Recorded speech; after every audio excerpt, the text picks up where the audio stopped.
Welcome to Relation Tales. Please like this video and subscribe Relation Tales. We're grateful for each and every one of you. Let us know where in the world you're tuning in from. We'd love to hear from you in the comments. Let's begin. The coffee machine sputtered weakly that morning, just like it had every day that week. Michael Reed stood by the kitchen counter, watching steam curl through the sunlight spilling across the marble surface. The smell of roasted beans filled the room, mixing with the faint trace of vanilla perfume that still lingered from his wife's morning rush. She'd left early again. Big campaign deadline, she had said, the same excuse she'd used the past 4 Thursdays. Michael stirred his coffee absent-mindedly, eyes fixed on the 2 mugs beside the sink. They used to drink together before work. Those small rituals, the quiet mornings, the laughter over burnt toast, had once felt like home. Now they were ghosts. Samantha had changed. Not suddenly, but slowly, like paint fading under sun. The late-night texts she never explained, the new dresses that showed up in shopping bags he didn't recognize, the faint shimmer of guilt she tried to hide behind hurried smiles. Michael had noticed it all, but he wasn't the kind of man who exploded. He observed. He worked long hours as a general contractor, building homes for people who would never guess his own was falling apart. Brick by brick, nail by nail, that was his rhythm. At night, though, he'd lie awake listening to the empty half of the bed, wondering when love had turned into silence. One evening, while working on blueprints in his study, he heard Samantha laugh from the hallway.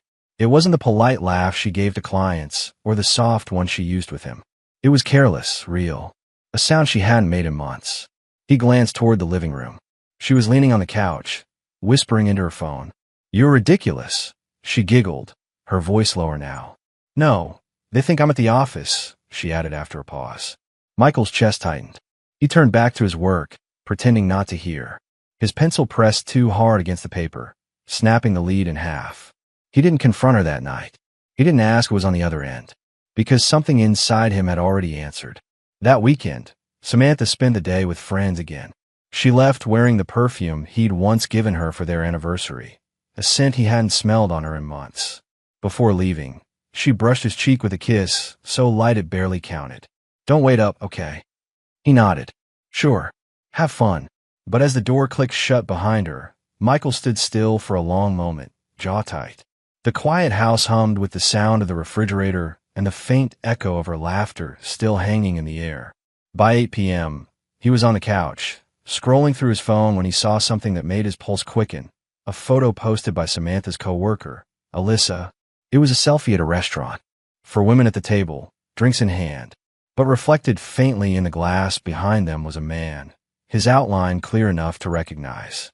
Jake, the same man Samantha had mentioned weeks ago during one of her office stories.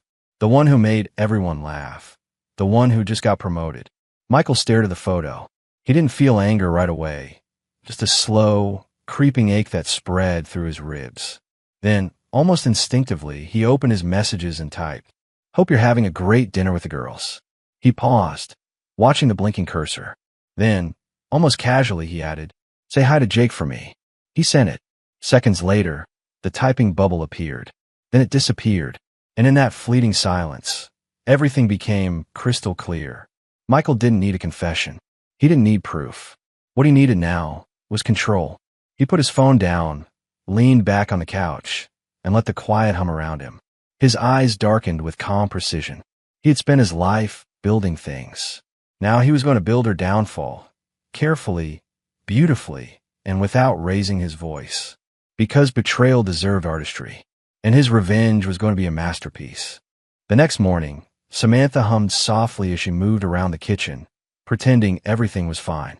The sound of clinking plates filled the air, too cheerful, too deliberate. Michael sat at the table, reading the newspaper, his face unreadable. "You're quiet today," she said, pouring herself a cup of coffee. He looked up, offering her a faint smile. "Long night at work," he replied simply. Her laugh was quick, forced. "Yeah, same here. The dinner went late. You know how the girls are." He nodded slowly. "Sure, the girls." The words lingered longer than she expected. For a moment, she froze, almost dropping her mug. Then she recovered, brushing her hair back with a nervous hand. Michael didn't press further. He had no reason to. Not yet. He wanted her to believe she was safe, that he suspected nothing. Because real punishment wasn't about shouting. It was about letting the guilty unravel themselves. After she left for work, he sat at the kitchen table for a long while, staring at his phone. Last night, after sending that text, he'd received a message from Alyssa, one of Samantha's closest friends, who had written, "Mike, she's freaking out. What did you say to her? She won't stop pacing." He hadn't answered. He didn't need to. The silence alone was enough to eat at her. That afternoon, Michael went to work as usual, but his mind was elsewhere. Every nail he hammered, every measurement he made, felt like part of something bigger, a quiet plan forming in the background of his thoughts. By evening, he'd set things in motion. He'd contacted a friend from his college days, Daniel, who worked in private security. Not to spy on Samantha, he already knew enough, but to help him gather one last piece of truth. A single photograph, something undeniable. When Daniel called back later that week, his voice was steady. "Mike, you were right. She's not at work when she says she is." He paused. "You sure?" "Positive. She meets the same guy, Jake Miller.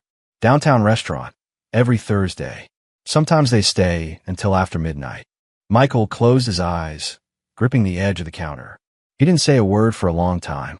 Then, quietly, he asked, "Get me pictures, and make sure she sees them, accidentally." Daniel exhaled. "You sure you want to go that route?" Michael's voice was calm, but laced with steel. "Yes, she built this lie. I'm just giving her a mirror." 3 days later, Samantha came home later than usual, her hair still damp from a late meeting. Michael was in the living room, the television muted, his laptop open on the coffee table. She hesitated at the doorway. "You're up." "Yeah." He turned the laptop slightly, showing the glowing screen, opened her shared photo folder. A new upload notification flashed at the top. Her heart skipped. "What's that?" she asked, forcing a laugh. Michael looked at her with unsettling calm. "You tell me." On the screen were photos. Her and Jake, seated at a dimly lit restaurant, laughing too closely, hands brushing over wine glasses. The images weren't explicit, but the intimacy was undeniable. Samantha's smile collapsed. "Michael, this isn't what it looks like." He raised a hand. "Stop." His voice wasn't angry. It was quiet, which made it worse. "You've lied to me for months," he said. "The late nights, the sudden dinners with friends, the perfume I haven't smelled since last Christmas." He looked straight at her, his eyes cold but tired. "You didn't even try to hide it well." Tears filled her eyes, and she stepped closer. "It wasn't serious. I swear, just—" He interrupted again, still calm. "Don't. You had choices. You made them. Now, you get to live with them." Samantha's hands trembled. "Please, don't tell anyone. You don't understand how this will affect my job, my reputation." He laughed softly, bitterly. "You cared about your reputation more than our marriage. Maybe now you'll understand what it feels like to lose something you can't repair." She sank to her knees, voice breaking. "Michael, please, I made a mistake." He stood up, slipping his wedding ring off his finger. The small metallic click as it landed on the table was deafening. "Yeah," he said quietly. "You did." Then he turned and walked upstairs, leaving her sobbing in the dim light of the living room. That night, Michael didn't sleep. He sat on the edge of the bed, looking out the window. He could hear Samantha downstairs, pacing, crying, calling his name softly. But he didn't move. He wasn't cruel, just done. He wasn't planning revenge in the traditional sense. No shouting, no public humiliation. His revenge was going to be emotional, personal. He wanted her to live with the echo of what she'd done, every day. He'd spent years building trust brick by brick. Now he'd let her watch the walls collapse around her, slowly, painfully, knowing she was the one who tore them down. As dawn crept through the curtains, he finally lay down, eyes heavy but heart steady. Tomorrow, she'd wake up in a house that no longer belonged to her, not emotionally, not legally. And the part she didn't know yet. Michael had already made sure her career was about to unravel too. The morning sunlight filtered through the blinds, painting thin stripes across the living room, where Samantha had fallen asleep on the couch, still in last night's clothes. Her eyes were puffy, her phone clutched in one hand. When she stirred awake, for a brief moment, she forgot what had happened. until she saw the empty space on the table where Michael's ring had been. The house felt colder now. She glanced toward the kitchen, half expecting to find him there brewing coffee like every morning. But the silence was absolute. When she tried calling him, the call went straight to voicemail. Her chest tightened. She opened her messages, all left undelivered, none read. Then, just beneath her latest text, she noticed something she hadn't seen before. Michael's WhatsApp profile picture was gone, replaced by a blank icon. Her stomach dropped. Meanwhile, across town, Michael was sitting in his truck outside the construction site, his expression unreadable. He wasn't hiding. He was observing. The quiet power of control suited him more than the chaos of confrontation ever could. On the seat beside him lay an envelope.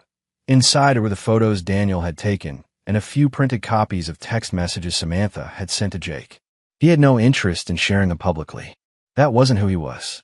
But he'd already forwarded them, discreetly, to someone who would, Samantha's company's human resources director. Not out of spite, but truth. Samantha had crossed both personal and professional boundaries. She'd been romantically involved with a client, something her firm strictly forbade. Michael didn't need to ruin her. Her own choices would do it. He took a deep breath, staring at the horizon. Revenge wasn't supposed to feel good. It was supposed to feel necessary. Back at the house, Samantha got dressed in a panic, trying to focus on her job. She dabbed makeup over her tear-stained cheeks, repeating the same mantra under her breath.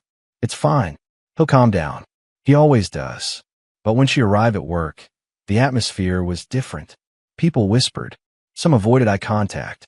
Her boss, Mr. Crawford, called her into his office almost immediately. Samantha closed the door. She did, heart pounding. He folded his hands. We receive an anonymous packet this morning. Photos, messages. I don't need to tell you what they show. Her throat went dry. That's private. Whoever sent that. He cut her off. Private or not, you know the policy. You were involved with a client, Samantha. That's a breach of conduct. We're suspending you effective immediately while we review this. Her voice broke. Please, Mr. Crawford. I can explain. It wasn't. He sighed, leaning back. You were one of the best employees I had. I'm sorry it's ending like this. When she stepped out of the office, everyone was staring. Alyssa, her closest friend at work, avoided her gaze entirely. Samantha walked out of the building on shaky legs. Her hands trembled as she unlocked her car, tears blurring her vision. Michael, she whispered under her breath. What have you done? That evening, she came home to find the house strangely different. Michael's clothes were gone from the closet. His favorite jacket, his toolbox, even the old photo frame on the nightstand, all missing. A single envelope rested on the bed, her name written on it in his handwriting. With trembling fingers, she opened it. Inside was a short note. You once told me you loved honesty more than anything. So here's honesty. I loved you enough to forgive, until you turned that love into something I couldn't recognize. You built this distance. I'm just walking through it. There was also a check, half the value of the house, and a legal document outlining that he'd already filed for divorce. Her knees buckled, and she sat on the edge of the bed, the paper crumpling in her hands. He actually did it, she whispered. He's really gone. The house, once filled with warmth and laughter, now echoed with the kind of silence that made her feel small. Michael, on the other hand, was sitting in his friend Daniel's spare apartment across town. The small space was quiet, overlooking the city. He hadn't wanted to leave his home, but sometimes peace required distance. Daniel handed him a beer. You okay, man? Michael nodded slowly. Yeah, for the first time in months, I think I am. His friend studied him for a moment. You don't regret it? He exhaled, staring at the city lights. No, she made her choices. I just gave them consequences. Daniel smiled faintly. Most people would have lost it. You kept your cool. Michael's voice softened. Anger burns fast. Patience scars deeper. They sat in silence for a moment. Outside, the night breeze carried the hum of traffic and the distant sound of laughter. Life going on. Michael finally added, I didn't destroy her. I just stopped protecting her from herself. He thought back to the man he'd been. Naive, loyal, hopeful. That man was gone. In his place stood someone quieter, stronger, sharper. At that same moment, across town, Samantha sat alone on the couch, replaying old voicemails. His voice, warm and gentle, saying things like, "Dinner's ready," or "Drive safe." She'd taken that steadiness for granted. Now, every echo of him felt like a reminder that her comfort had been borrowed, and the loan had expired. She stared at her phone screen, typing, erasing, typing again. Finally, she sent one last message. "Please, can we talk?" The message was delivered, but it never turned blue. Days turned into weeks, and the silence between them grew into something louder than any fight could have been. Samantha sent message after message, apologies, promises, desperate pleas, all met with the same quiet indifference. No replies, no calls, just digital echoes that went nowhere. Every morning, she'd stare at the empty side of the bed, the faint imprint of where he used to sleep. The coffee machine still sputtered the way it used to, but now the smell only reminded her of him, of mornings she once took for granted. She had lost her job officially by then. HR confirmed her dismissal over email, polite and final. Her friends had grown distant too. Gossip spreads fast in corporate circles. The one person who still talked to her, Alyssa, had texted simply, "You should have been honest. He loved you more than anyone ever would." That line haunted her. Meanwhile, Michael was rebuilding his life piece by piece.